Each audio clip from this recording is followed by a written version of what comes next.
Hello everybody, welcome back to HardReset.Info channel. In today's video I'll show you how to easily set printer name on the Canon PIXMA.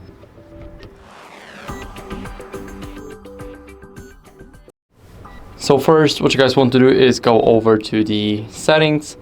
Now go to device settings and then the LAN settings.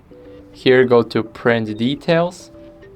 Oh sorry, not the print details but the Wi-Fi Direct, the wireless direct. Now go to settings and click advanced.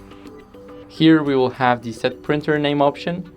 Click OK, and here you guys can set the printer name from 2 to 15 characters. So now after changing it, you will see the processing screen, and that's basically it. It will be changed in a second. So I hope you enjoyed this video, and if you did, then leave a like, sub and a comment, and I'll see you in the next one.